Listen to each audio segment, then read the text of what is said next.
5 seconds till we go live. Yeah, let me pull up the thing. There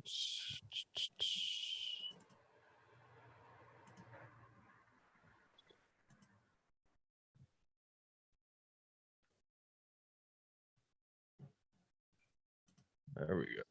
There we go. There we go. All right. Turn down the fucking, turn down that. And then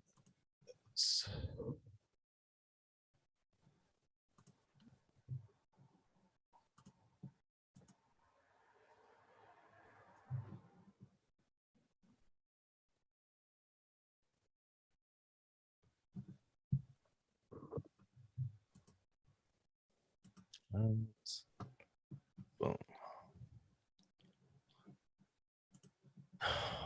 Right.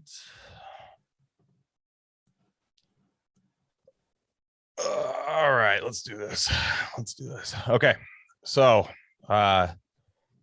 this is our first music stream of the let's see. It's the first music stream going on our channel, and I'm gonna record it, so it's gonna make that really fucking stupid voice. So let's not comment on it. And we're gonna do one of these a month, perhaps, if the timing lines up. But this one's about the Beatles. And where do you remember the first time you heard the Beatles? Like, is that like, where was the first cognitive time? Because I think we've all heard it like before we could even register what music was. But like, you know, yeah, no, since I was 4 or 5 years old. Yeah. I had a my parents gave me the Magical Mystery Tour CD, and I would just listen to it by myself in like the back shed. Yeah, and it was sick. Yeah. What else went on in the back shed, if you don't mind? No, but no, my uncle, he yeah. would come Oh, okay. over Yeah, and, yeah. Classic. He'd be like, oh, so you like the Beatles, huh, son? And I, yeah, and yeah. You like this song? We're gonna turn it up real loud. No, but So, anyways, yeah. For me, like, I have an interesting path to the Beatles, because like my dad like is kind of like, Beatles are gay, kind of like, he was kind of like that. He was like the Zeppelin Sabbath bro, like back. Yeah. I know that doesn't line up lineage why, like, but he was kind of into that, like, and I think so. He was kind of like, you know, I respect him, but wasn't really into it. But my mom was like just a straight up like Lennon and Harrison stan. So and that passed on. But the thing is about her, she had like the only CD. My mom was like, you remember my mom's like record collection. It was just like fire. Like she had like, remember like all those fucking records up there. But it was like, she was still like a greatest hits lady. Yeah. Of everybody. Like it was just like economical, you know, to do that, where it was like, okay, I'm gonna buy. And the Beatles had this number one, like the one. Remember that Beatles album that just had one? So that was like all I knew about the Beatles for the longest time, until I decided to, like, on my own. That red cover, right? Yeah, the red cover with the yellow one. And I mean, to be fair, like, you can make a fucking triple album out of the Beatles, like number one hits, if not more. And but like, you know, it wasn't until high school where I like went into album cuts, you know, where I was like, damn, like, and like probably most of my favorite songs by them are album cuts now. So I always thought they were like, wow, this is a cool band. Like, it's a fucking good band, you know, like a good band. But then I'm like, wow, they're just incredible. So that's the way it goes with a lot of music hacks, but especially the Beatles. Yeah, because there's, I don't know. It's funny. I don't know. They have the anthology. Remember the anthology, the triple one, the early, middle, late period. Yes. Yeah, that's a good one. And the book, we had the book growing up. That had unreleased on stuff on it too, didn't it? Or was that? Yeah, for sure. Like Not Guilty and like really good fucking songs like that. Yeah, and I remember the book had the 2 versions photo, you know, the naked Lennon and Yoko Ono. And I was about those Yoko Ono titties when I was like fucking 10, 11, dude. Yeah, fair. Fucking, they're not small, dude. They're fucking. That's all she's got going.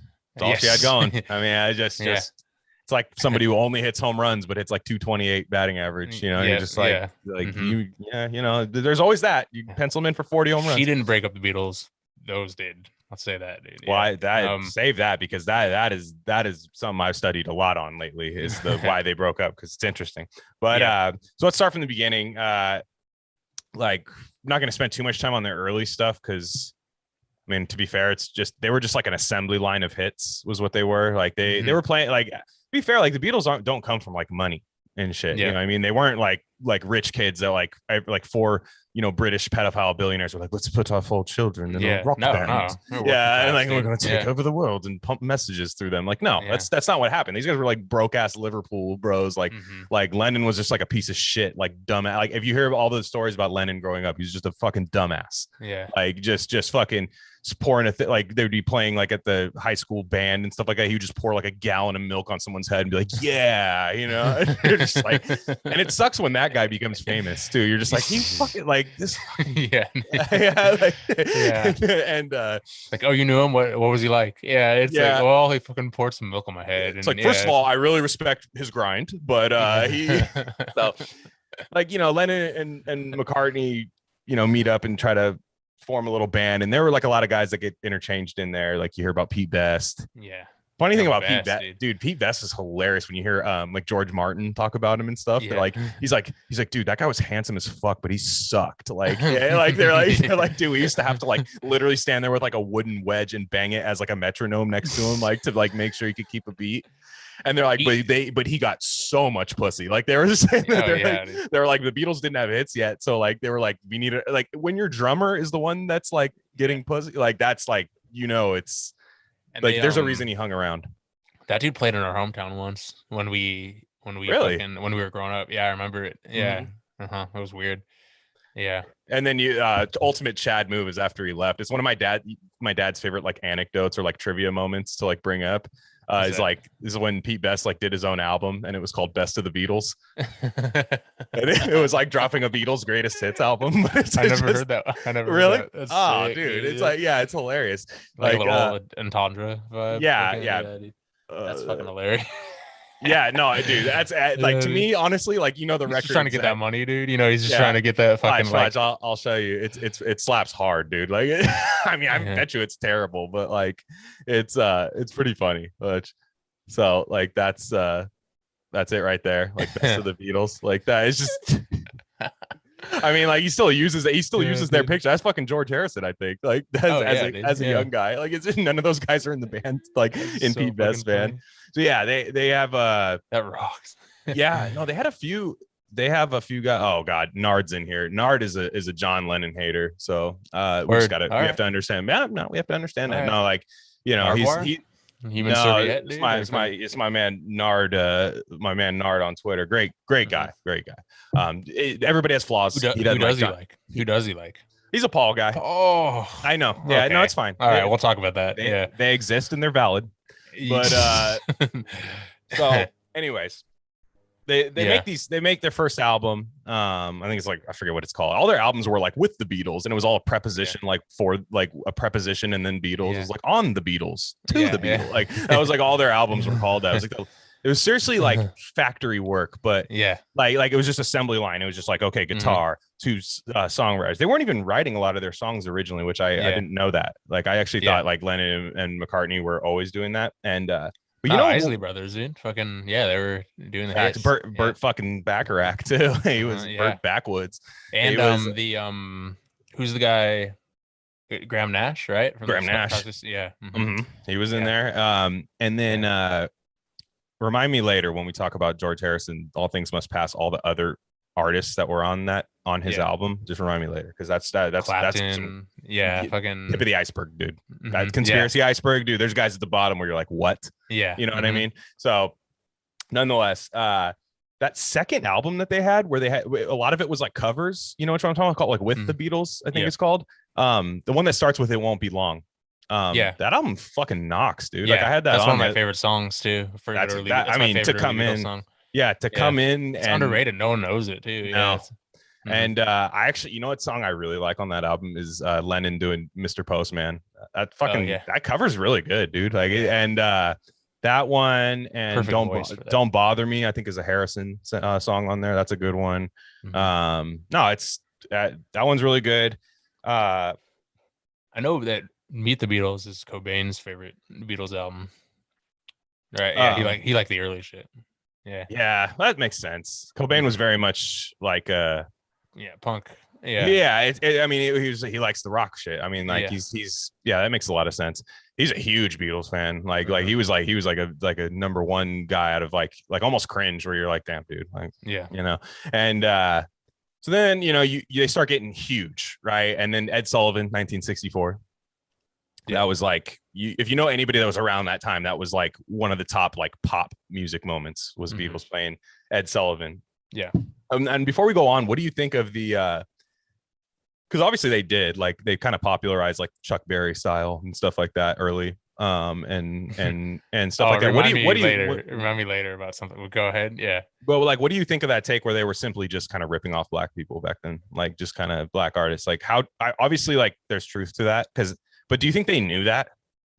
You know, it's like, yeah, I mean, obviously, but it's, you know, it's like when I'm trying to think of like a modern example of someone that doesn't. Well, it's like Zeppelin with the blues, you know, but then they come out with like, you know, blues guys didn't write Stairway to Heaven or some shit, you know what I mean? Right. So it's like, but yeah, in the beginning, for sure, you need a template. Yeah, they were definitely lifting that template. You feel me? Yeah. But did they know it? That's what I'm wondering. Like, I mean, yeah, they fucking idolize those guys. You know, they that's fucking. True. You should hear Lennon's jukebox is like all the songs that he would take on tour. You know, they literally, instead of like Spotify, you just bring a fucking jukebox. You know, it's like that's sick.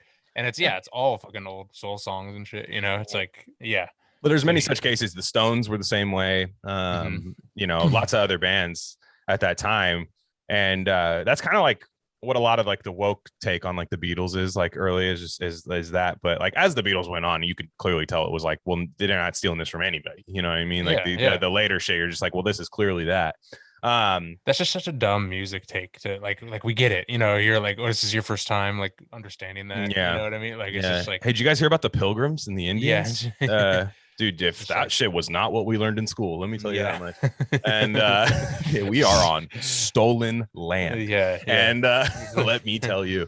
And so you kind of after Ed Sullivan, they play Shea Stadium, and one of the funniest things about the Shea Stadium thing is it was like the most garbage concert like ever. Like, but it didn't matter. Like women were seriously like dying, like in the audience. They were just like, "What the fuck?" In the most garbage stadium ever, too. Yeah, because you think about now, like pop stars. Because I obviously everyone knows we didn't have fucking phones back then, but like the Beatles were 10x like Justin Bieber, 10x like just way bigger, and like you were never gonna like see him other than like Ed Sullivan. Or magazines or something like that. Like these chicks, when they saw them, they're like, and they're all ugly motherfuckers too. That's the funny thing. Like you look at, I mean, you know, some of them are all right looking, but like you just, they're all like ugly motherfuckers, but like they were like killing it. But I heard that they played that over just like the stadium, like now batting, PA, and like Ringo is like, I had to literally watch them to like keep the beat, like because I couldn't hear them. They had no monitor. Which is nuts. I wish they would have had a modern recording tech so we could hear exactly what it sounded like up close. You know how they do the fucking, you know, they'll record like the soundboard or whatever. But I don't know. It was exactly. Fucking, no, I bet like, if they had like, because there's probably I mean, I don't know how. I mean, there were live albums back then because Sam Cooke was putting out live albums and stuff. Like there were live albums back then. But I bet you they were like, we're not putting this out. Like this was just, we'll just shut down the Met Stadium. Like that is what it is. But that was crazy. Their amps too, Vox. They fucking, was it? I forget which of their those are some libbed out amps. Let me tell you that much. I forget which of their managers. Was it fucking Brian Epstein? Maybe was it Epstein? I don't know. Fucking he didn't kill himself. By the way, no. Found dead in a hotel room. No, they had to like borrow. He like convinced a music shop to be like, look, like we're gonna be the biggest band in the world. Just like let me borrow some of your biggest amps for like this show, and they fucking did. They're like, yeah, you can have them. And then it was the Beatles. How crazy is that? Yeah, that's crazy. Somebody Nard says in the chat, he said, check out. I guess there's footage of it. I'll have to watch it at the time, but there's a clip of when John and Chuck Berry like played together and Yoko tried to like come in, and that's what I was that's what I was gonna bring up. Okay, yeah, spoiled it. Damn, Nard. Chuck Berry's thank you for bringing it up, dude. Because dude, Chuck Berry's face is so because they're like it's actually going well for like a while, and then like after the hook, like Yoko just does this like like this fucking like seal chirp. That's some goddamn goat yoga. And Chuck Berry is just like, bitch. Like he's just like, what the, it's so funny, dude. It's so funny that only plays with like bohemian ass like white people like that, like have to pretend they like that. And Chuck Berry's like, no, I film women pissing. This shit's too weird for me. Like, and I was dying the first time. I didn't see that till like a couple of years ago. Probably I didn't know about it, but I was dying. It was so funny. That's great. It's like it's unmistakable. It just pans to his face instantly. He's just like, what the fuck is this, dude? But so then you like George Martin's there the whole time, right? Pretty much the whole time producing Beatles albums. But the part that really gets me going is like Rubber Soul On. You know what I mean? Like Rubber Soul On. Which one, Revolver or Rubber Soul came out first? I think Rubber Soul is 65 and Revolver 66. I think they were like back to back though. They were just smashes. But like it's so funny to see the reaction at the time to people when Rubber Soul comes out, because that's the first album I really want to do like the deep dive on here. When Rubber Soul comes out, I watched a thing on it, and Elvis Costello was like a kid at the time, probably like 13 or something, and he or something like that, and he's like, yeah, it like came out and I was like, this shit sucks. Like, you know, I mean, because it's mostly like stripped down, like acoustic. The tempo's not quite the same. Like it doesn't rock. It really doesn't rock. And then he's like, then like a week later, I was like, you know what, dude, this can't stink. Like it's on the top of the charts. Like I have to like, you know, and you think that you're like, why don't I like this? And then you put something on, he put it on. He's like, I literally wore out my record player. Like it like didn't work anymore after that. Cause it's like, I finally understood it. And I think that like Rubber Soul, when I did my deep dive, it didn't really hit to me at first. I was like, that's an album as you get older, you're like, oh damn. Like Rubber Soul and Revolver were always my favorites growing up by far. What's your favorite song? Dude, there are some trash Paul songs on those records though. I'm just like, man, he does not bring his best, man. I'm sorry. Many such cases. Does not. I'm just saying. Sgt. Pepper and Abbey Road were his time to shine. You know. Ooh, I might have to debate you. Once we get to Sgt. Pepper, I got to debate you on that one. All right. Yeah. But he had some like, what's that? Like all those just dumb ass love songs, you know, that were just so like. I fuck with Michelle though. Michelle's tight. Yeah, no, I like Michelle. Yeah. What's my favorite songs on there? Definitely Taxman, Dr. Robert. Isn't that Revolver? Yeah. Oh, we're talking Rubber. I thought we were talking Rubber Soul right now. Yeah, Rubber Soul right now. Rubber Soul. Oh, which one's up? Is it the John Lennon ballad? What's the name? Girl. Girl. Yeah, that song fucking bangs, dude. Yeah. I'm Looking Through You is a great song too, dude. That's a fucking Ringo, right? Yeah, that's Ringo. Is it? I think it's like all of them singing though, isn't it? Well, like, no, he's the lead. Yeah, they wrote is he? No, but it almost sounds like they were like propping him up a bit. Like they were like, all right, every song. Yeah, it was like that. Yeah. So I like what's the other one? So I like Girl. George gets his first like real big song, If I Needed Someone, and even he's like, yo, that's not like my favorite song, but it got me going. Like he's like, and now I knew I could Paul and John weren't hating when I got it on the album. They didn't hate till later when he started becoming a star, but they were like, you know, we got a song on there. That one's good. I like that. That's a sick guitar line. Really sick. It's complex. It's you know, and I'm Looking Through You. So the guy who played the keys on I'm Looking Through You, I looked him up. He's just like some dude that used to help them out in the studio every once in a while. And he ended up playing on George's All Things Must Pass as well. Like he kind of just they'd keep the Beatles would break up, but they'd still all use the old school guys. Like it was pretty funny. It was like the kids in the divorce, you know. Yeah. And who's the bass? Klaus his name? Foreman, the guy who did this album cover. Yep. Yeah. And that guy's a fucking but I gotta say, I got it up right now. Yeah, dude. Of course, dude. Honestly, one of my favorite. Yeah, Nowhere Man and The Word are like some top of it, dude. This is Lennon. Lennon's just tore this fucking album. In My Life, dude. He fucking ripped that song too. Dude, Run For Your Life is a hilarious outro song. You know that's Dude, that song slaps, dude. And no, you know what? And George is always my number one, but like Norwegian Wood is an overrated song, dude. I like it. It's modal. It's got some interesting characteristics and shit to it. People love it though. People are like sitar. The first sitar, you know, the fucking So then okay, so back to what I was saying about that guy. So he played the organ on or like the, I don't know if it was organ or Rhodes, what it was on I'm Looking Through You, that that shit on there. He did that. I guess that dude like fucking just got shot by like the NYPD like 10 years later. Like just hot, like they said it was a somewhat a confusing incident. Like he just got shot by the end. Like the Beatles have some weird fucking deaths. Brian Epstein dying in his apartment. John George got fucking stabbed like in his house and shit. Like somebody broke into his house and stabbed him because they thought they were possessed to like kill him, which who was playing on that? I don't you can look that up. Just the organ, the guy who did the organ on I'm Looking Through You. If you just look up the song credits, because they had Wikipedia's got so many, like they'll do every song. They have a page for almost every song. It's crazy. Because people are just that like autistic about them. But on but Rubber Soul it's so good. Like and you hear music almost like went back to that a little bit, like probably like 10 years ago, all those like folky kind of like that, like folky kind of like Coachella type like revival shit. Yeah. And it like, that's why like they're probably the most influential band ever. Like they I don't know.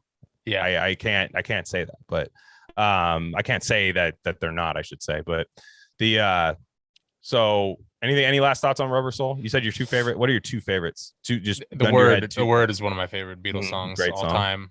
And Nowhere Man is Nowhere Man was my dad's favorite, I think. Okay. Yeah. Great fucking song. But Revolver's next. It's not actually next. Your live stream cover too, not the one you got on now, but the babies being torn apart one. Well, that was, so I didn't realize that was in between these two. That was supposed to be the cover. It was supposed to be the cover. Yeah. Well, was it? Because it's called Yesterday and Today, so I couldn't remember. No, they pulled some shit. Well, I think it was like in some countries that album cover, like they were like, fuck it, like Norway, they're like, this is breakfast, like this is what we eat. But and so they had that album cover for that, which I mean, I'm sorry, like this album cover is actually better. Like I mean, like like that's funny, like that's a funny. They said it was like a Vietnam War like thing, which I don't. Okay, but I think it was kind of just like it'd be funny as a bit, like if we did this.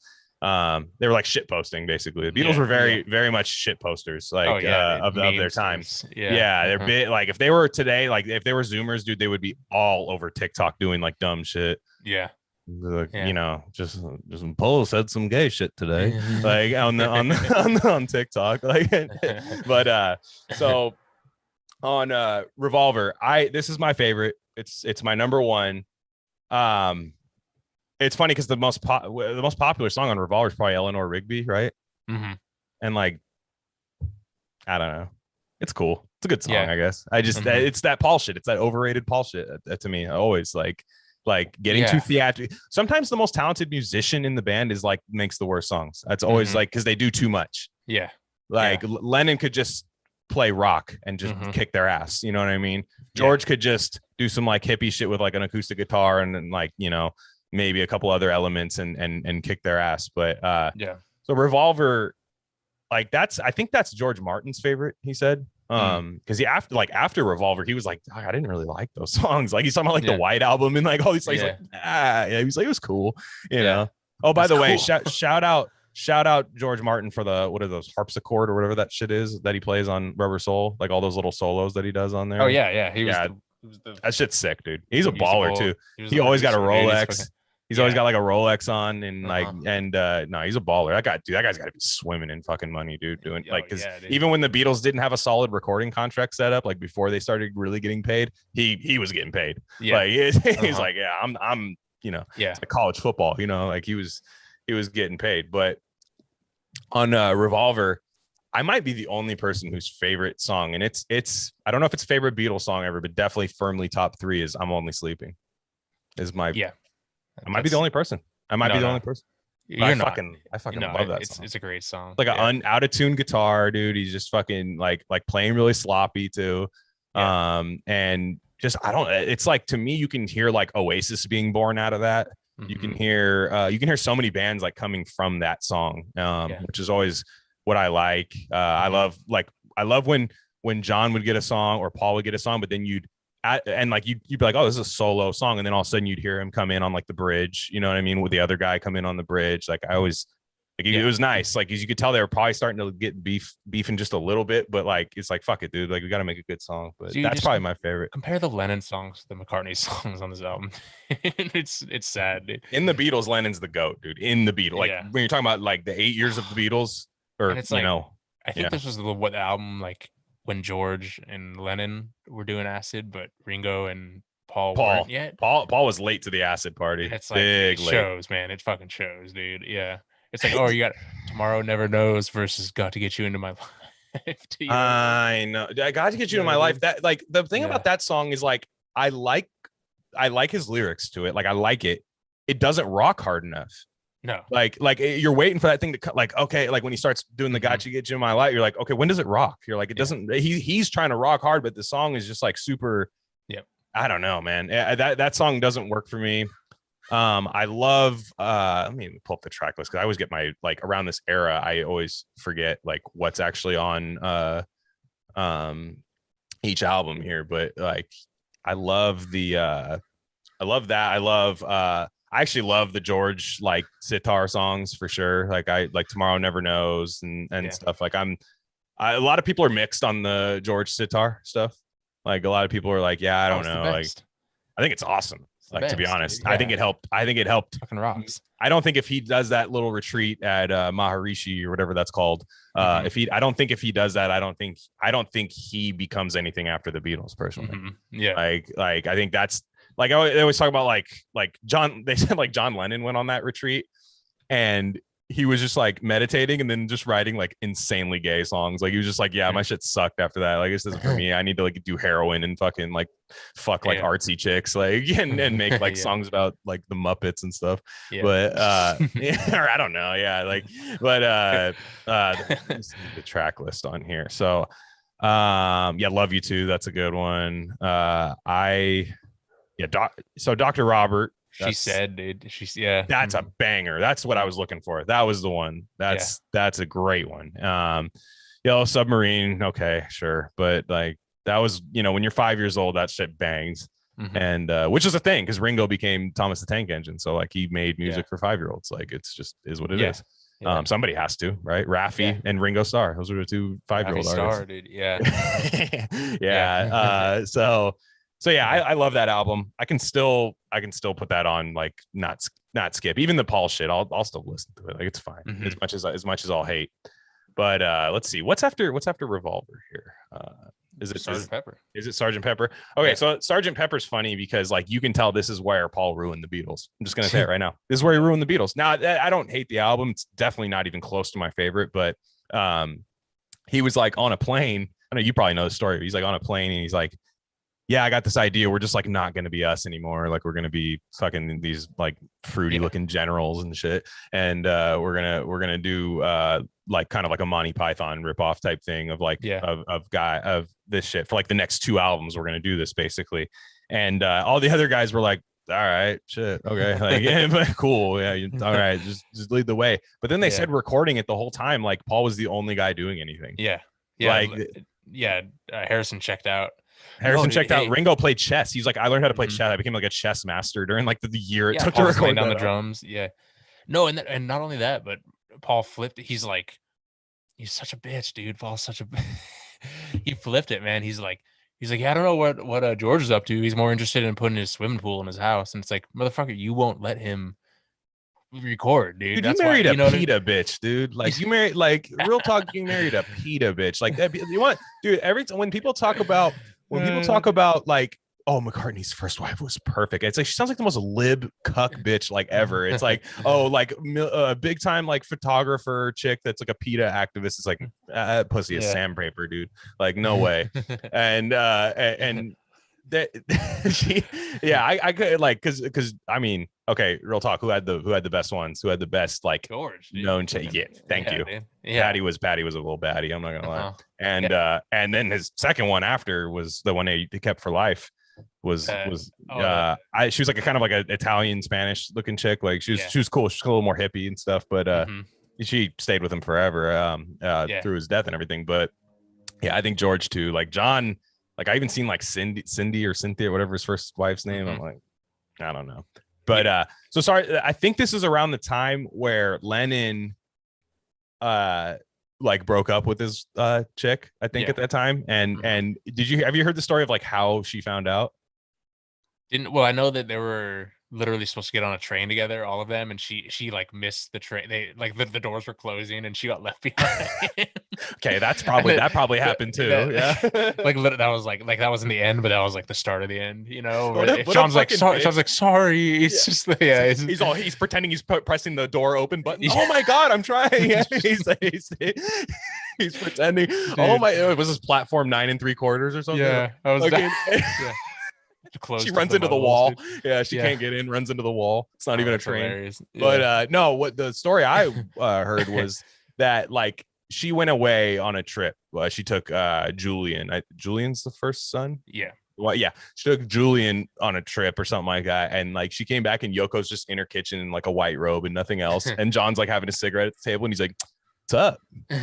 She's just like, what? And the Beatles were always under this like, hey, like you know I'm gonna do this, like you know like you can either be here or not be here. And then like what's funny is when I was doing my deep dive, I didn't know John left Yoko for another Asian chick too. May Pang or whatever. It was her idea though. It was her idea. That's a cope. Yeah, true. That's a cope. Yeah. That's such a woman cope. Oh, we loved it. Yeah, it was our favorite. John, I had to talk him into it. Yeah. And then he bought a house. She was fine, dude. The absolute Yoko 6.0 for sure. And it was so then he ends up wasn't that Lennon's Lost Summer, but it was really like 3 years in like Anaheim. He's just fucking hammered out there. Hammered. Yeah, he was like hammered the whole time. He's just vibing out there, dude. Yeah, and then he ends fucking up Harry Nilsson, dude, just fucking playing basketball with Harry Nilsson. That's so rad, dude. It's sick, like the way people used to just hang out back then because there weren't as many cameras, so like you could just like call up somebody and like not have to really sneak them in or anything. Yeah. So have you seen that video of Lennon and Miles Davis playing basketball? Hella funny, dude. Yes, I have. Yeah, Lennon's trash, dude. Lennon is fucking cheeks at basketball.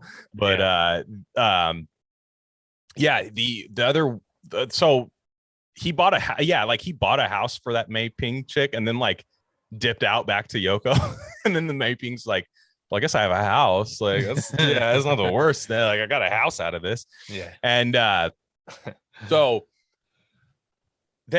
where am I at here? Sergeant Pepper. So Sergeant Pepper, here's where I'm debating you because you say Paul crushed it on Sergeant Pepper. Crushed it. Look at I'm looking right now. What do we got? Sergeant Pepper.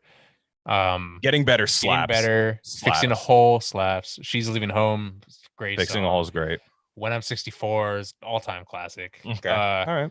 Lovely Rita. Yeah, it's far better than his previous work for sure, dude. So here's where I'll contrarian you because I think you're making a strong point. But here's where I'll contrarian you. A Day in the Life. Yeah.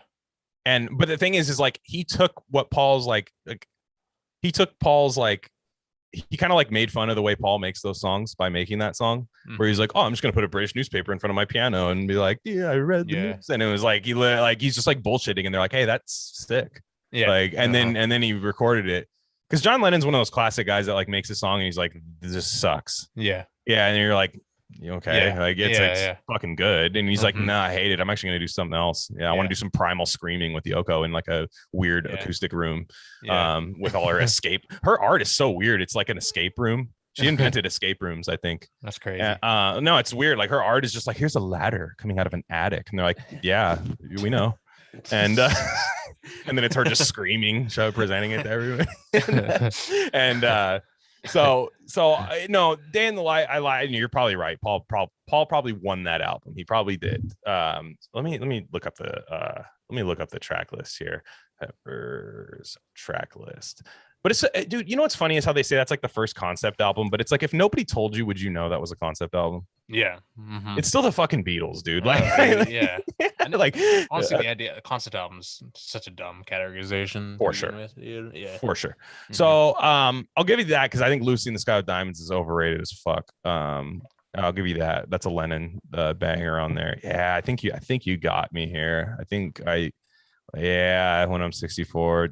So this album, I don't know. This is I feel like this album is why people think the Beatles are cringe though.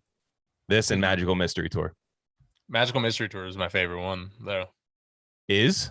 Yeah. You're insane. I know, dude. Yeah. That's my least favorite Beatles album. That's insane. Dude. Yeah. Well, that's the one I grew up with, you know. So it's Okay, burned into my nostalgia's in fucking play. neurons, Yeah, dude. nostalgia's in play. That's fair. Not just nostalgia, but like fucking brain chemistry, you know, like fucking Yeah. You have your MK Ultra trigger, like exactly. All of a sudden you're like, how did I get on the interstate? Yeah. Where's Magical Mystery Tour? Hang on. The movie is so fucking gay, dude.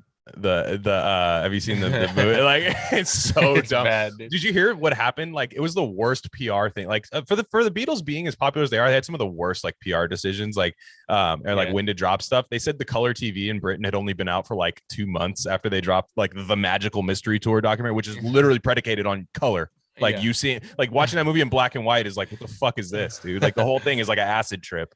That's like funny. And but yeah, the Magical Mystery Tour, yeah, I don't know. I just that album does. I legit like probably don't like that album. Let me look up the track. Let me make sure. I like the EPs like Magical Mystery Tour and Yellow Submarine. I love those shits. Okay. You got Fool on the Hill, which is good, and one of my favorite McCartney's. It's good. It's a solid song. Flying and Blue Jay Way. Fucking Blue Jay Way is great. That's like I think that's George. No, but I think it's what's his face? Jimmy. I think that's Jimmy Page's favorite Beatles song. Oh, yeah, makes sense. Yeah, Your Mother Should Know slaps. I'm the Walrus, dude. Come on, I love I'm the Walrus. That's a great song. That's a fascinating song. Yeah. Wow. Who was the Walrus? I don't know. John. So they say John because you wore it in the movie. You wore the walrus mask, but on the album cover, Paul's wearing it. And then on that song, Onion, was it Onion? What is it called? Later, fucking on the White Album or something. I think it's on the White Album. I can't remember what song it is, but when we get to the White Album, I'll remember. He said like Paul, the walrus was Paul. He like says it in the song. So it's interesting. It's very interesting. Yeah.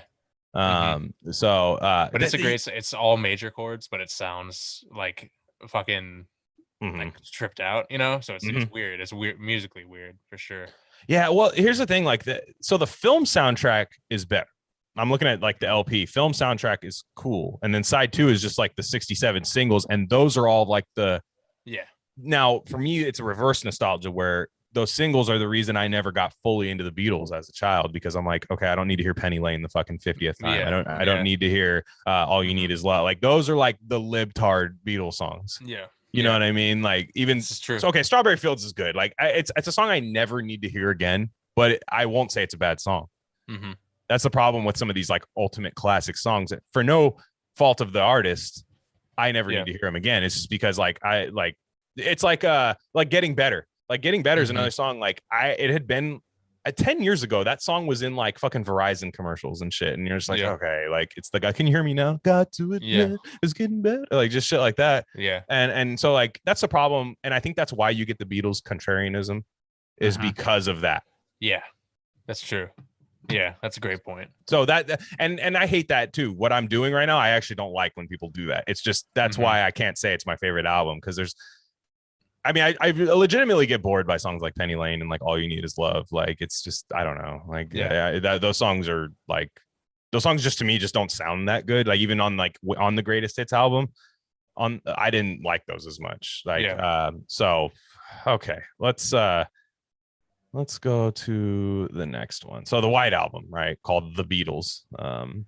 And the White Album's very interesting because one thing I didn't know until I did my deep dive like in high school is that like they didn't record like any of this shit together. No, they hate it. That's when they hate each other. Yeah, but that's crazy. It doesn't sound that way.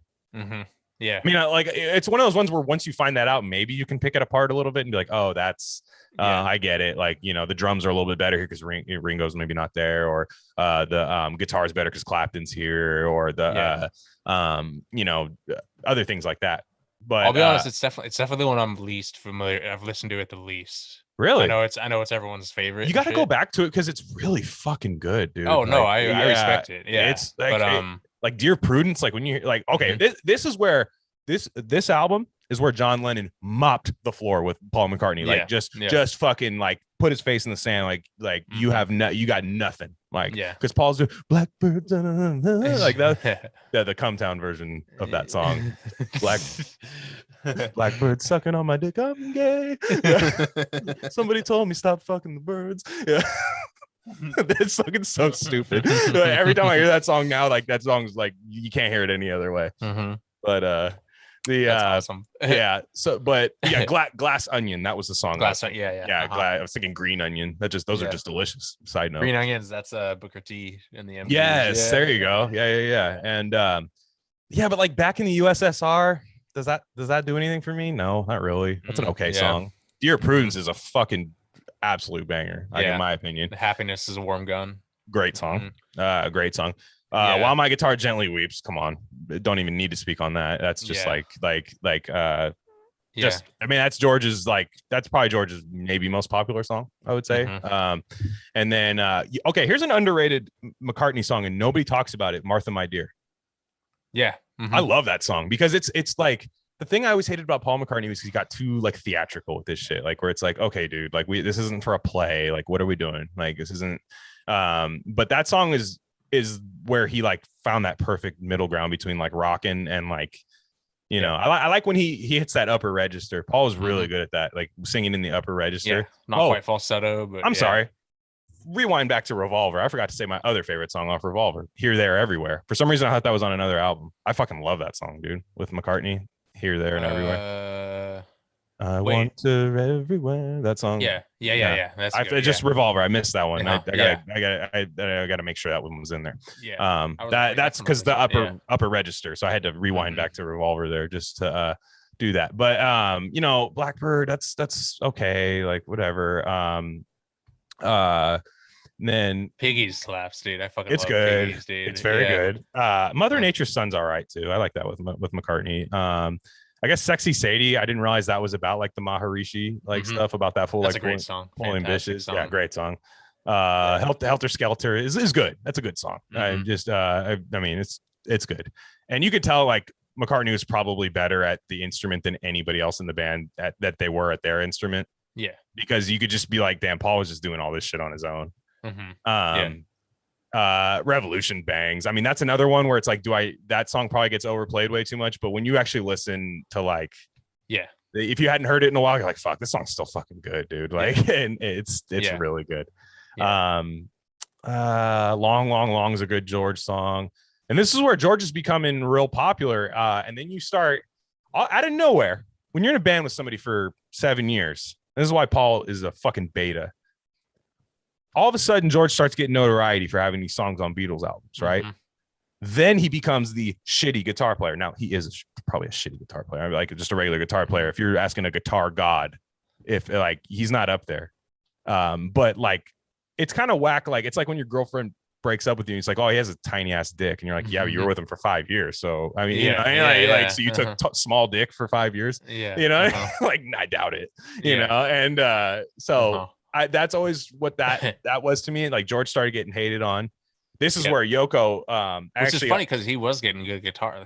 George's slide guitar. Come on. You know, so he was good at auxiliary like guitar, like sitar. Fantastic. I mean, pretty damn good. He would outsource it to Ravi a lot of times, but he was good on his own. Slide was fantastic. He's actually, this is what I forget who it was. I think it was Tom Petty, one of his boys, Traveling Wilburys. Like one of his boys said, those are like my mom's two favorites ever, and two of my favorites is Petty Jeff and Lynne, dude. Fucking that band sucks, dude. It's like Bob Dylan and all that stuff. Like you're like, what the fuck? It's basically building a super team, dude.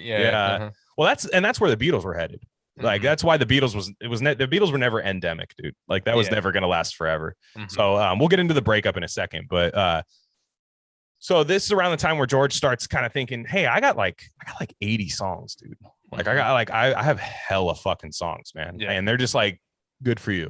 And they're not letting him get anything on there. They white out his credits, or I think he has 5 writing credits on there. Which let me count. He's got more than he's ever had on any other Beatles album at that point. So the White Album, it's great. It's everyone's favorite. But George Martin was like, they said they came in, they played like 40 songs for him, and he was like, "Yo, this shit sucks, dude." Like, he was like, which is like funny. It's like, all right, George, like like I can't imagine like really thinking. I mean, that guy probably has a different ear than we'll ever have. But so then in between that, you have the EP, the Yellow Submarine EP. which it's good. Hey Bulldog's Hey a good, Bulldog. great song. Yeah. Great song. I didn't know that was on there. I actually just have that. That's a problem with the LimeWire era, where you just don't know where any of these come from. Yeah, because I remember that was a LimeWire download for me. Yeah. Only a Northern song slaps too. Another George fucking it's a great song. hitter. So then we get to Abbey Road, dude, and this was an album that the way you said you hadn't really listened to the White Album in a long time, or like that was the album you hadn't really like fully analyzed. My door just slammed out of nowhere. Sorry, that was just I didn't hear it. Yeah. No, I did, and that in my head I was like, yeah, so it derailed me a little bit, but that's okay. That's you got to play through injuries. And Abbey Road, that album fucking rocks, dude. Like I was just like, I love it. I personally like it's good. Lennon hated it. Yeah, he fucking. But that's Lennon. Yeah. Does Lennon like any Beatles songs? Do you think? Like, do you think he like when in 19? He hated Paul's work on that. He's like this is okay. Trash. So do I. Yeah. But I mean, well, because guess who? So okay, I'll go through my top 3 songs on Abbey Road. I don't think Paul McCartney's in fucking the vicinity of these 3 songs. Let's see it. So it's okay.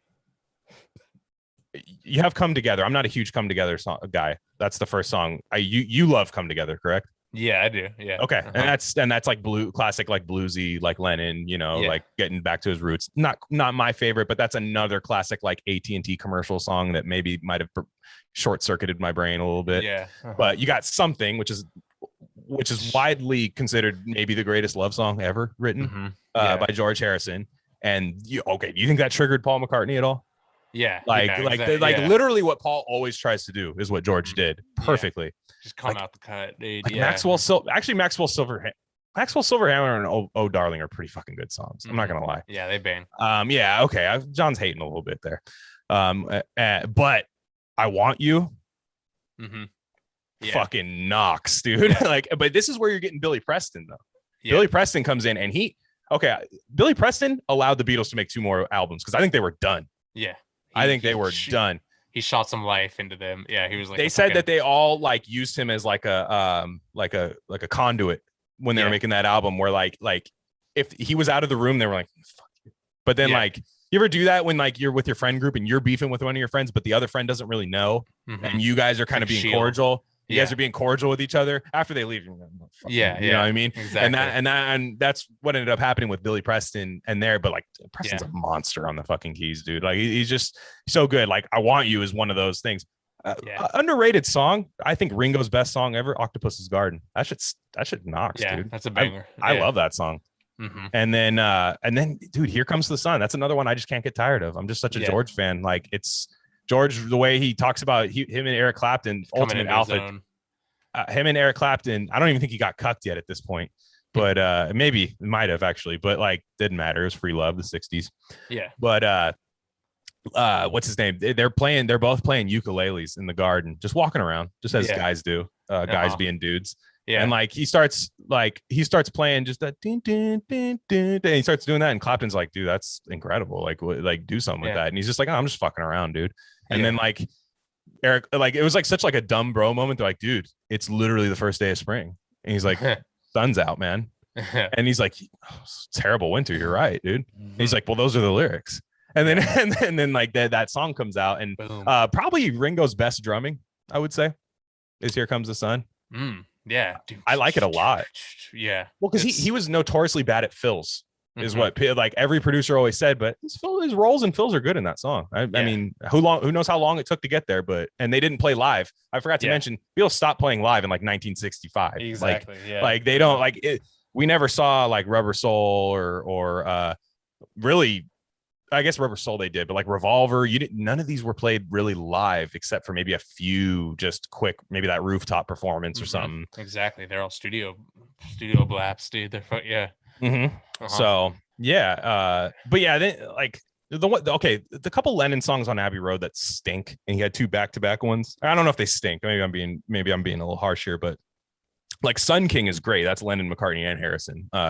That's good. But then after that, you get these like the Beatles used to do these like retarded inside joke names that you're like, dude, nobody gets that joke, dude. Like it's like Polythene Pam and like Mean Mr. Mustard. Like it's just like, all right, dude. Like you see the title of that song, you're like, this sucks. Like I can already tell. Like this shit. Mean Mr. Mustard. Like just fucking all right, man. British fucking the British comedy is a trip, dude. It's an absolute trip. So especially back then. Let's move on to Let It Be. What are your thoughts on Let It Be? That's another one that is that the last one? The very last one. Yeah, I like it a lot, dude. It's another one. It's another one where you're like, you don't go back to it for a while. Mm-hmm. But you're like, damn, see what's on this. Good. Yeah. Damn, 1970 released. Yeah, Dig a Pony across the universe. I Me Mine. Mm-hmm. I Me Mine is probably my favorite on that song. Yeah. I mean, people will know that I'm just a Harrison shill, so I like For You Blue. That's another great one. I need to listen to this one again. I haven't. It's been a long. It's really good. Today I had it actually on just in the background when I was getting ready for this. Like I was like, damn, this is a good fucking album, man. Yeah. But again, more Billy Preston. Billy Preston's keeping this band alive. We got two good Beatles albums. Fifth Beatle. Fifth. Yeah. I think he was too. He was too. It's very funny that like everybody wanted. Well, John and George wanted Eric Clapton to kind of join the Beatles, but like John wanted him to join instead of George. And then George was like, no, he could just come in and like George was like such a cool guy. He was just like, he could just come like play with us. And John's like, no, instead of you. He's like, well, that's my boy. He's like, all right, it's my friend too. Yeah. Clapton is probably Clapton might have been close to a sixth Beatle. Like if you really look back into it, like he was always so nervous. Like he like fucking exonerated them, you know. He wasn't a pop star. Bill Clapton's not a pop star. Like he couldn't handle that. Like that's just not. He was always like when they asked him to be on Guitar Gently Weeps, he was like, I can't do that. He's he respected the band too much. Yeah. He's like, I can't. No one's been on a Beatles. Like, dude, I fucking idolize you guys. You talk like you know what I'm saying? Like you're not gonna do that. And he's like, well, George is like, I can't play this solo. I have a solo in my mind. Like I can't play this. Like I need you to do it. And the solo's iconic, dude. Yeah. Prince. I mean, Prince is the only person I've heard play it where it's just like, holy shit. Like Prince took it to a new level though. I mean, he's just Prince just operates on a different frequency. So it's dude. Concert for George is very sad because like almost everybody's dead. Yeah. Like Tom Petty, Prince. I thought Jeff Lynne was dead, but he's still kicking. Thank God. He's kicking. He is. Yeah. I thought for some reason I thought Jeff Lynne died. I don't know. Yeah. And I remember like I remember like a Facebook thing like, oh shit, like Jeff Lynne died, you know, and all like my boomer family members like freaking out. But I would too. I feel, you know, I fucking love Jeff Lynne. So it's okay. We're done with the Beatles there. The Beatles break up. Now, what is your theory on why the Beatles broke up? For me, it's Paul, dude. Everyone says John and thank Yoko, you. But yeah, thank you. Because for what was this? Was it Let It Be the song? I don't know. It's like you could tell like George is hating on Paul, not fucking John, and you know what I mean. George hated Yoko and hated like John for like kind of like, okay, man, like really, this is what you're doing, but like he had that visceral, like just that fucking like that vicious hate to Paul. Yeah. Paul's a guy that needs a band. He needed a band of just yes men and betas. He like Paul. I don't believe is an alpha personally. To me, I don't believe that he is, but he needed the army of betas. Like he needed that behind. He needed yes men. Paul would throw dirt on your name, man. He just fucking. He can be a little bitch, man. He's but in an indirect way. Like he was the kind of guy you found out like you had a cool time with him at the party, and then that like they're like. Oh, Paul says he fucking hates your guts, dude. Yeah. And you're like, what? We were just having beers. Like, what the fuck? Like, he's that guy. John will be like, you're a fucking piece of shit to your face. But then he'll be like, that guy's sick. You know? Then he'll be like, you can chill, but I don't like you. Like, you can be here. I fucking hate you. No, I'm not going to laugh at anything you say. I remember watching like it must have been on Howard Stern or some shit when Paul was on there. Yeah. Yeah. Like this motherfucker was still like talking shit about Lennon. He's like, dude, he's been dead for like 40 years, bro. Like he's really still. To be fair, John dude. fried his ass on wax. Yeah, true. Yeah. True. So we get the Beatles break up. I won't get into Harrison, even though chronologically Harrison breaks. I love first. that song, dude. How do you sleep at night? It bangs. Now, okay. It's very funny that his line where he's like, yeah, he actually is dead. Like Paul is dead. he's like, nah, he's dead. I killed him. Yeah. Like, he's like, that shit rocks. Now, so before we get to that, the Yoko stuff. Now, there's a Virgin thing. It was Yoko broke up the Beatles. Now that implies that the Beatles were Beatles. The Beatles. There's probably a spin-off band named that, but like that play at like bars with mop tops and shit. But the Yoko didn't break up the Beatles. Now I think the same way, like, well, I guess we'll shoehorn this in there. Like the COVID lockdowns, like, yeah, they fucking sped up capitalism. You know what I'm saying? Yoko had smashed the gas pedal on the Beatles breakup, like without a question. Like it was like, dude, sitting on guitar amps, and she's like, her legs like dangling in front of the volume, like, like doing that type of shit. And then Primal screaming. It's like, yeah, I'm not trying to be in the lab with that, dude. Especially with my boys that like, and they used to have like really close sessions. They were not the people that would have like just even chicks like all over the place at their sessions. Can't do it. You can't do it. Come on, dude. Yeah. Can't do it. Can't be done. Yeah. I mean, look at the mamas and the papas guy. That guy fucking like is like a psycho, like molesting his own kids because he had a band with women. I mean, yeah. Come on, so, can't be done. Exactly. So you just have to get to root cause. I'm a root cause guy. That's like the top. That's like the top funniest thing that's been said on this fucking pod. No, I stole that from kids because Adam Lear. I got to plug this real fast. Adam Lear had a fantastic episode. I want to get this guy on. I love him. He's his name is Zach Davis. He's a guy who's Adam's buddy, but he's just hilarious. And he did a thing on Anthony Kiedis from Red Hot Chili Peppers biography. They did a Patreon episode on it. Worth the subscription alone. Hilarious. And he said that about the mamas and papas guy. I didn't make that joke, but I learned that from that. So that's funny. It's very funny that like all the leaves are brown. It's like that. You can make that song and you're just like a fucking sicko. Like, it's hilarious. That's peak hippie culture, like 60s, like manufactured hippie music. Like is that like stepped Laurel into Canyon. A church because I was a Catholic priest. Yeah. I bet. Yeah. That kid got down on his knees. Damn it. Yeah. The signs were there. Yeah. Speak up. Time's up. Yeah. And so you bring the chicks into the studio that fucks shit up, like it does.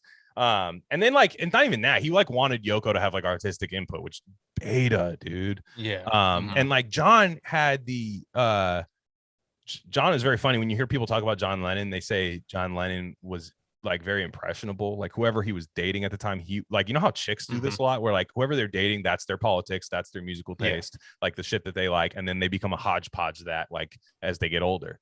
And then like they're saying that about Lennon. Like the funny anecdote someone says, like if Lennon was dating a neo-Nazi, like he would have been a neo-Nazi, which would have been a hilarious pivot, by the way, like after 1970, like just Nazi Lennon.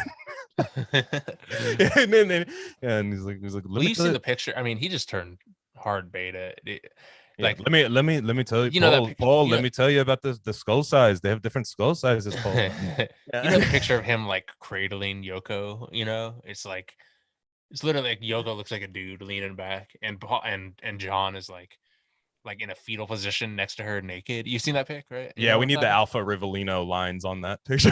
No, that's exactly what I think of, man. It's like you don't even have to be like red pill to know about that. You have a visceral reaction to that. Yes, exactly. It's so funny. But yeah, dude, because he's someone, he like, that's what happens, man, when you're like when you're like an alpha wife beater type, and then you just take a bunch of acid and try and repent, you like overcorrect, you know what I mean? What do you think Lennon's trajectory, like politically? I'm not even so much talking about music, because do you agree with me that maybe his musical solo career is kind of overrated? I don't love a lot of his solo music. I like his solo career. Really? I like, Instant Karma slaps. Like that's a good song. But, might be my favorite Beatles. That's a great song. Of all time. That's early though. That's early. I'm talking about like he made a lot of songs that were like for him and his family that you're like that kind of got shoehorned into the top 100 because he's John Lennon. I think exactly. Yeah. Like I thought it was all right. I think we might disagree on his political trajectory. Yes, I think we do too. So you're saying he'd be like fucking shit lib, lived out, shit lib. Oh, there's an orange man in the White House. There's a Cheeto in there. Wear a mask, George. Wear a mask. I don't know, man. I could see it going the other way. Really? Why? I could see him being like some like I don't know. First of all, because Paul would be doing that same shit, and he'd want to be different than him. And his son, Sean Lennon, is right? Paul doing that? I mean, I don't know. That's why I feel like Paul he's never not makes doing it. I feel like Paul doesn't say shit about. I think he's like, I think Paul's like a political idiot. Like I think he's just like, I don't know anything. Like I think he's one of those. Well, guys. I'll say that. So Sean Lennon, his son, was on some like Jordan B. Peterson tip, a couple years ago. That slaps, right? And everyone was like on like Twitter, like, oh Sean, like you're fucking cavorting with Nazis now, and the whole time he's just like, yo, it just sounds like he's a cool dude and shit. Yeah, he just sounds like maybe something. So I don't know. I feel like they would have. Well, yeah, because his fucking mom, dude, like, or not his mom, his stepmom, right? Because that's, or wait, no, Julian's his first son. Yeah, that's his mom. Okay, yeah. We're talking. Actually, he's a pretty good he's actually a decent musician too. I actually listened. Oh yeah, he's great. He's pretty solid. Okay, so I think he's a shit lib personally, because I think, like, look at what everybody of that era was. Look at the Angela Davises. Look at what they became. Even the most radical people of that time. Like, there was a lot of psyopery going on. Now, I will say it's a for sure possibility. Yeah, and I'm not saying, and I'm not, that doesn't, because I think he gets smeared for his politics at the time. I think he had pretty good fucking politics at the time. He was donating to like the Fred Hampton shit. Like he was like legit cool and stuff. I just think when you boomer out, and then like he would be like a Trump poster guy. He would be like a Jeff Tiedrick, I think, on Twitter or something. Damn, like I do. But like I said, Jeff Tiedrick looks like Eric Clapton. Like it's very the come town Eric Clapton. But like I think he would be that bad personally. I think him and Yoko like would be that bad. And who knows if that's organic? That might just be the Yoko influence on him. But like that's just where those artsy fucking radical political, it's anarchism. I think he was just a fucking rad lib back in the day, probably. Yeah, that's probably what he was. Like all the shit we talk. We just had an episode of Chef where we're talking about fucking anarchoids and shit. And like, you don't think he would have outgrown it? I think he outgrows it to liberalism. I think, and I'm not saying no, but I mean, like, he wouldn't have had the anarchist aesthetic. He would have just been a lib, is what I'm saying. And then he like Brexit happens. Oh God, Lennon probably be fucking shitting glass on the floor. I don't know. I'm 50-50 on it. I don't know. I can see it going either way. So I'll tell you who would have been based. George. Based. He would be on the fucking lockdown shit with Eric Clapton. Yeah. You gotta let me do my George thing here because this is my guy. So he'd be with how Clapton and Morrison are doing anti-lockdown shit. He's right there, guaranteed, playing slide guitar. Open up the churches. Like he'd be doing all that shit, and he'd be fucking. Because dude, that guy, the tax man, he was just a straight up like libertarian ass dude. Like he just was, and like you couldn't do that back then. Like you were like, I have to be the hippie and stuff. Like that's why it wasn't like a thing like it is today. Yeah, and then like he was like the actual like real activist. Like, you know what I mean? Out of all of them, like he was like, how we want to help out the Indian farmers and stuff like that. Like that fool would be doing that shit right now. Exactly. Absolutely. Yeah. 100%.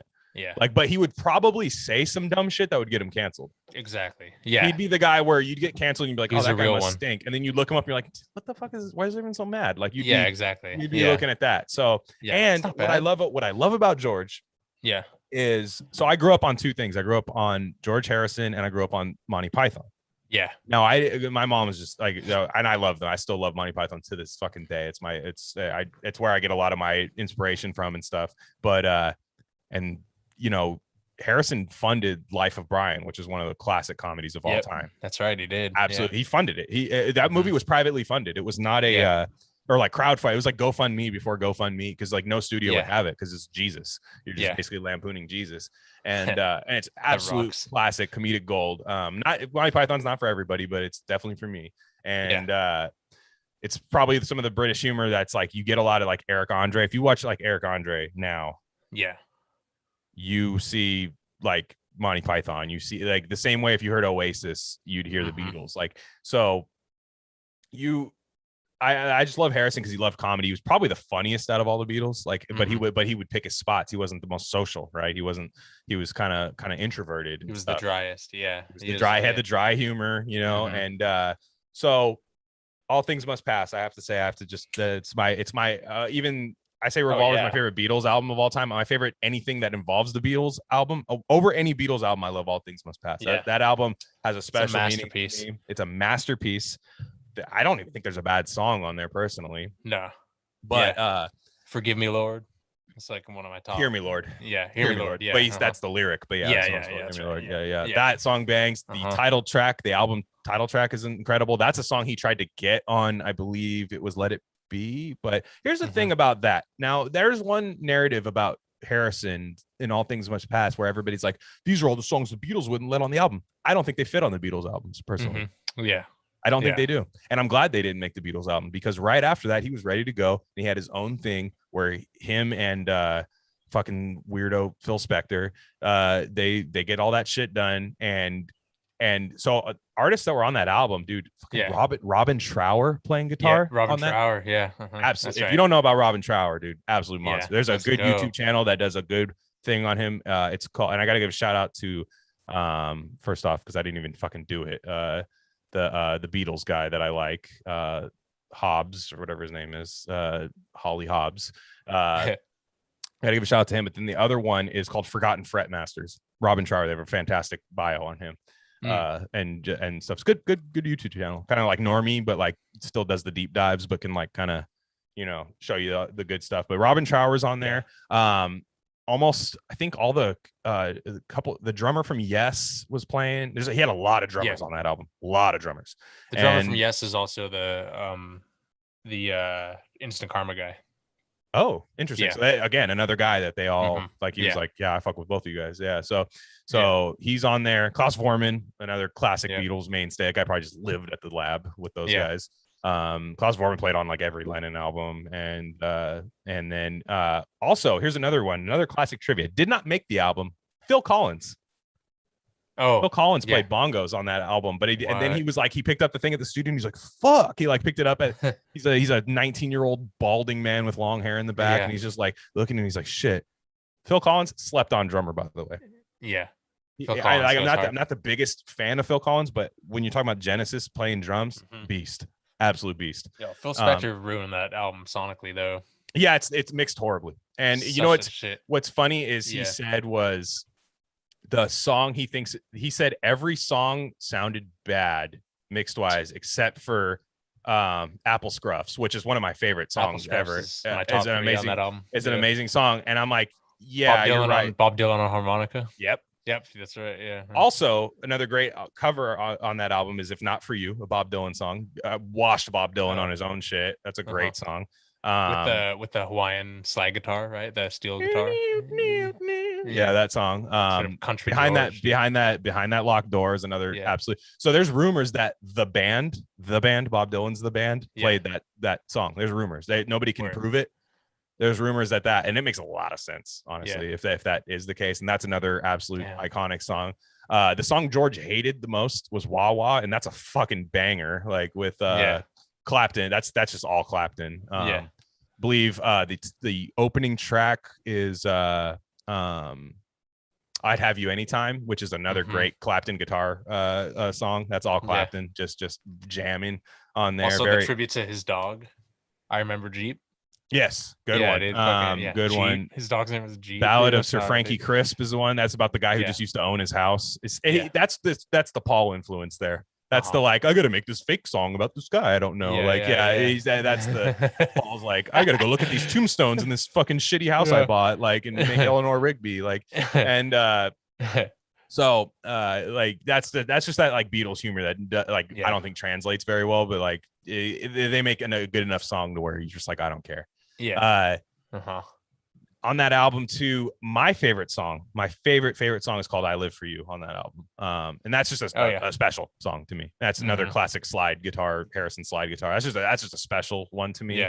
Run of the Mill is another one that's great. And it's only got it's seriously got 2 guitar parts. And that song is actually about not getting your voice heard in Beatles songs. Like he had diss tracks. Harrison had diss tracks on that song. On the Wah Wah is a fucking diss track. And then he paid tribute. Apple Scruffs is about the Beatles fans. He was like, hey, I love you guys. Stealing his underwear and shit. Exactly. He's like I got hella hoes during that time. Yeah, exactly. Dude. Yeah, he was saying that. So how did he not? And they make it seem like they weren't smashing. Like, how would you not take a he was. Anybody who hasn't, if you have 3 hours of your life to dedicate to this, watch the George Harrison documentary by Martin Scorsese. It's fucking fantastic.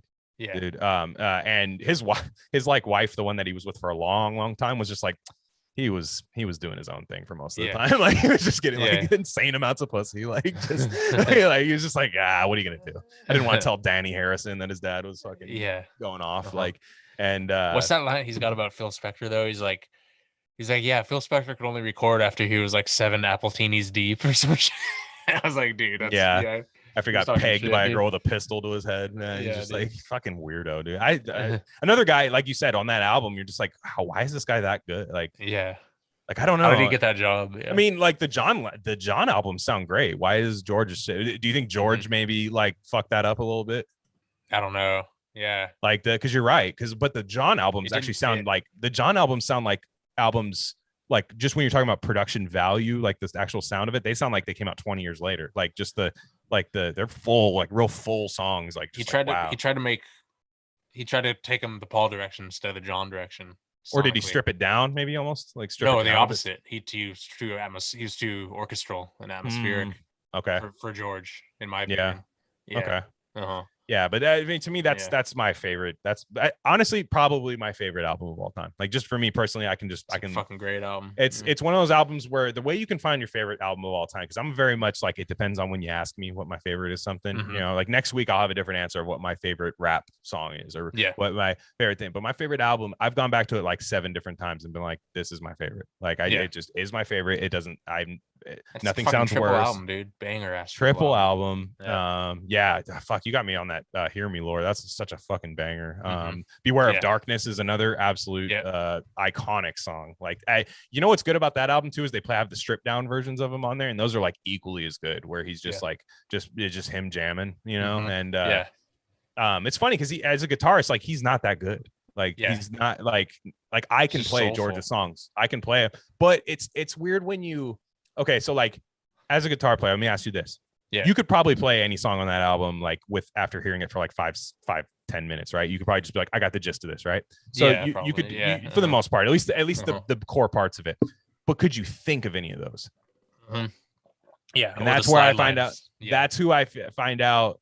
Yeah, that shit sounds like SpongeBob sometimes. You're like, that shit rocks, dude. Like, I love those. Like, no, exactly. Yeah, no, it's and fucking genius. You couldn't think of those, man. And one of my favorite George moments is it's a YouTube clip of him finding out about Led Zeppelin. Oh yeah. Where they're like, oh, so George, lunch is almost ready, but have you heard the new Yardbirds or Led Zeppelin album? He's like, oh, is that the Yardbirds, bro? Like that Jimmy guy. He was like, yeah, it's a new one. He's like, George, can I play it for you? I really like it. It's the Hindenburg fucking Led Zeppelin 1. It's an absolute iconic album, and he's just like, is lunch ready? Like he's like, like is the sandwich like, are we eating or what? Like, he's like, you want me to listen to this bullshit? Like, and he ended up liking it. They were cool with each other and shit, but it's very funny. They were like the only one. He was at John Bonham's birthday party.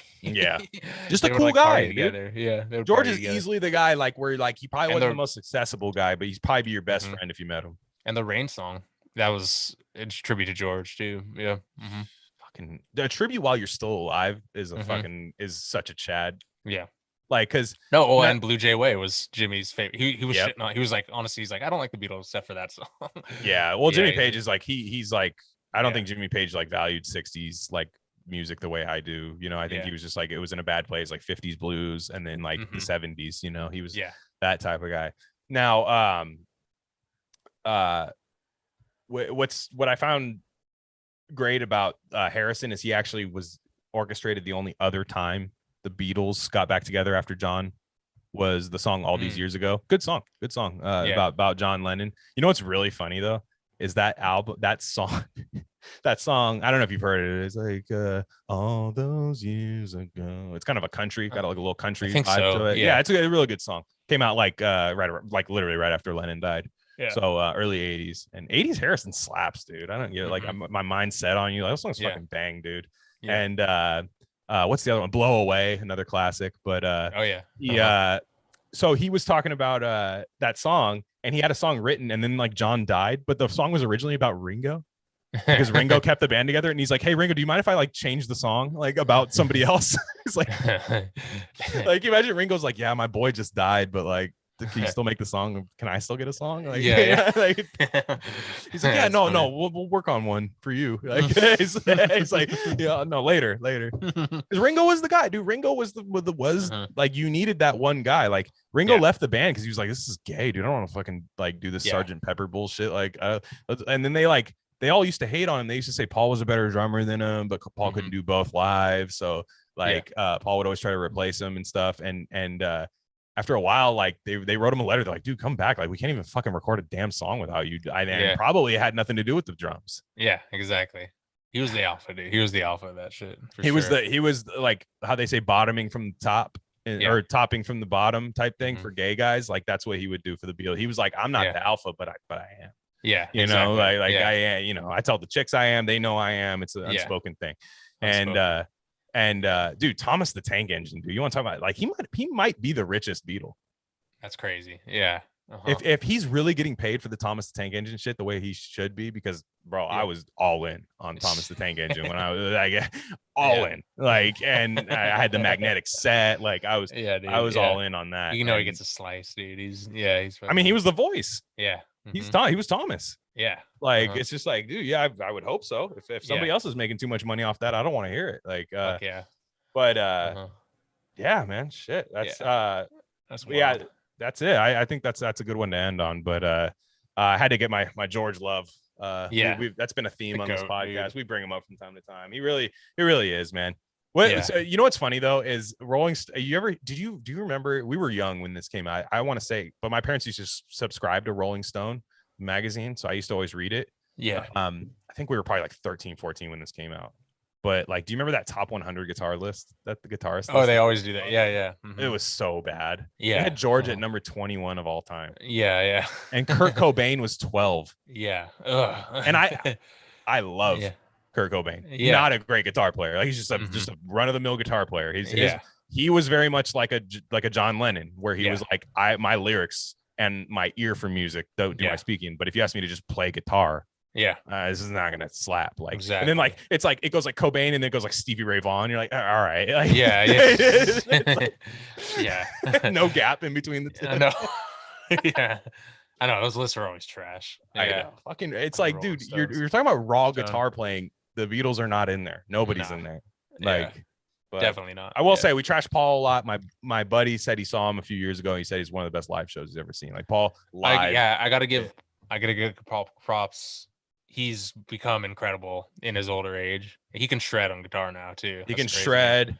He can do like fucking Voodoo Child, like great bass player too. Like, even in the Beatles, you're just like, damn, some of these fucking bass line. Like, you know what bass line I love, or just a bass song is? There's two songs. Is I Want You on was that Abbey Road? He does those little bass fills that are fire. And then I love that he always kept that stupid piece of shit bass, that like mandolin fucking bass, the violin bass. The violin bass. Like, it was like $40, dude. I just fucking, it's my fucking jam, dude. Like, there's rumors that he replaced it because somebody actually stole it, but like, he's like, nah, bro, this is my thing. But that, and then Don't Let Me Down, which is another classic. Like, that might be a top 5 Beatles song for me, just because I love that live rooftop performance, because you're like you watch that, you're like, dude, these guys love each other. They're getting back together. You know what I mean? And then it's like your parents going out to like fucking the pizza spot with you, and you're like, before they're getting divorced, and you're just like, nah, it's not gonna happen. Lennon is swagged out in that. Lennon and Paul are both swagged out. They're wearing their cool shit. Like, George too, dude. Yeah, fucking. I know. Yeah, George was wearing George looked like a thing of toothpaste. He looked sick though. And that album, that song is so good. Yes, he is using that, and that song is so good because everyone rocks on it. Lennon's vocals, that's probably the best vocals he ever had. Yeah. That, and then another song I forgot to mention off the White Album is I'm So Tired. That's another great Lennon singing vocal song.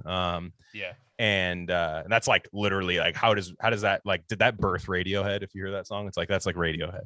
And then it's crazy, like, to see like where you could see where bands, like, you could see where it probably clicked, even if that's not what they say they listen to. You're like, this is probably indirectly what inspired you. And that song, Don't Let Me Down, and I Want You So Bad, or I'm So Heavy, I'm sorry. And the fucking Paul could play the bass, man. Paul could play the bass. Like, I gotta say, like, and piano too. I mean, he's like, most skilled musician in the band as far as that. For sure. But I think Lennon songwriting was so otherworldly. Like I'd say Lennon, you could make a case that he's the best rock vocalist of all time. Yeah, definitely. He's got that gravelly fucking, yeah. You know what, like those old songs, and there's probably a term for this, where like it sounds like the microphone's distorting, but it's not peaking. Like it's not like shitty audio, but like Lennon used to hit that perfectly. Exactly. When you needed to. And then he'd hit that high note. You'd be like, whoa, dude. Like, I didn't know you had that. Like, and it would surprise you. It'll still surprise you when you hear him. And like Don't Let Me Down, when he does that part at the end, you're just like, whoa, dude. Like, it's just like that Michael Jackson fucking shit. And so power rank the Beatles before we end. Power rank them 1 through 4. George, John, Ringo, Paul. Yeah, Paul's 4 for you. Okay, I mean, I gotta put Paul 3, but so as for me in the Beatles, as much as I love John, or as much as I love George, I gotta say John's 1 for me in the Beatles. We're talking about in the Beatles. Like George is shitting on it, Paul's solo career, but like or Paul and John, because Paul's solo career, man, like Paul McCartney, like he put out like Wings slaps. I'm gonna give them that. Like Wings is dope. Like if you listen to Band on the Run could come on, and I'm cranking that shit up, dude. Like that shit rocks. And then but like I gotta put Ringo's 4, but it's he's meant to be 4, and it's fine. That's the way I look at it with that. Like it's meant to be 4. He's fine. Like we know that he's a very essential 4. Like you know that he left the band and it didn't work. So we know that didn't happen. But as far as like lifetime Beatles, it's George, number 1, far and away. My mom weeped when he died, like weeped, and I didn't quite get it at first, but I was like, fuck, dude, I probably would have too if I was if it was right now. If he died today, like I'd be fucking in tears, dude. Oh yeah, man. That album got me through some shit, man. I was going through that All Things Must Pass. Like that's the album, like when you're just when you're ready to start like living life again after a bad thing. Exactly. Put that shit on, man. Clean your house, Jordan Peterson. Clean your fucking room. Yeah. George Harrison would have been on Jordan Peterson. Dude. He would have absolutely been on kept there. His room clean. Yeah. Exactly. Fucking. Yeah. Funny shit. Well, shit, man. Well, we got to record with the Fed post soon, so I'm gonna try to get a little break in between there. So, word. That's it for us, guys. We are gonna take a little bit of time off, so if the content doesn't seem as fresh, I apologize. I think it's still real good. Got an episode with the chef, the guy who made our theme song, and is based as fuck. If you don't know who he is, that's coming out on Monday. We are going to be on 2 other podcasts, I believe. Well, I guess Fed Post, and then it's another one called If Anyone's Listening with Mitch. That one I believe comes out this week. And we got Alpha Talk with Clay Parks. That was a fantastic, fun beer episode. And then we may record an in-person one though, so we'll see. That'll be fun. So subscribe to the channel, guys. If you like what you hear, subscribe to the channel. This is where the mainstay for everything. If you subscribe to this channel, you will not miss anything. If you subscribe only on audio, you might miss a few things. So I will include this on the audio feed though, because I think it'll be good. So all right, guys. All right, peace. All right, keep an eye on that message thread with all of us. I think they said 7, so word. I think they use that Zencaster shit, but it worked for you last time, right? But not Egg God. Remember when we were doing that fit? Fuck yeah, but that was just browser. You don't need an app. Word. Yeah. I don't think you need it. It worked for you. I think. I don't think it worked for. I think Egg God's on like Windows fucking 95 or something. Because like, I think I don't know how to. Yeah. Well, I think they just send an invite. I think it's like the way Zoom. Why do they use that? Because they don't want to show. They don't want to show their faces. I don't know. Oh, word. Yeah. It's so funny that those guys don't know each other. It's like I could never be that invested in something if I like don't know the person. Yeah, exactly. Because like good old boys, they know each other. Like they're like us. I think they've known each other since like high school or something. Yeah, but like you know, I could never do the like they won't tell each other their real names, which is funny because I know Slav's real name, like because he put it that one. I don't know. I don't remember. I remember like the first name or something. I don't even care. But I just laugh like. I'm like, damn, do you guys like don't trust each other? Like, it's so weird, man. Like you guys are like, I'm just. Dude, it's just so funny. Somebody in our one more thing before on our Discord today, that this dude Bird who like loves us, but he's like a Fed Post bro too. Like, he's a Portland guy, so he always like fucking fuck. He was like, "Oh, I'm gonna watch this episode so you sweat and like see this full sweating because it's hot as fuck out here." And he's like a Portland like rock climber, bro. He was like, "Hey, bro, do you have those?" He like hit me up. He's like, "Do you have those VARS numbers?" Like people in the Fed Post don't believe me. I'm like, "What?" Like I'm like people in the Fed, because when I went on there, they're like, "Oh, you're such a fucking lib, like fucking non-vax, bro." I'm like, "What?" Yeah. Wait, to you or to? Wait, I Yeah, don't get it. me and Hotep Jeff were like shitting on mRNA technology. This was like months ago when I live streamed with them, Yeah, and they yeah. were like lib post lib. I was like, you're gay. Like, Wait, you're a lib for not wanting yeah, to I'm a yeah. lib for shitting on mRNA technology. No, I know they're hella. Man, they're hella. No, not the host. It's not the host. It's like the fans. It's Oh the yeah, dude. Yeah. They were like doing that, and they were like, "Fucking lib. This is what gets us back outside." Lib. I'm like, that's Yeah. the most lib shit I've ever heard in my I know. life. Yeah. Come on. And bro. I just said cope. I just kept like saying, "You're Yeah. coping, like you're Yeah. fucking coping." Yeah. Coping Bryant. But Yeah. yeah. For real. Yeah. All right, man. Hey, Yeah, that's I'll why. keep an eye on that message thread. I think that's where they're gonna send their thing. Right. I'll see what. Yeah. Where they're Send at me a today. text if I'm not around. Yeah. All right, man.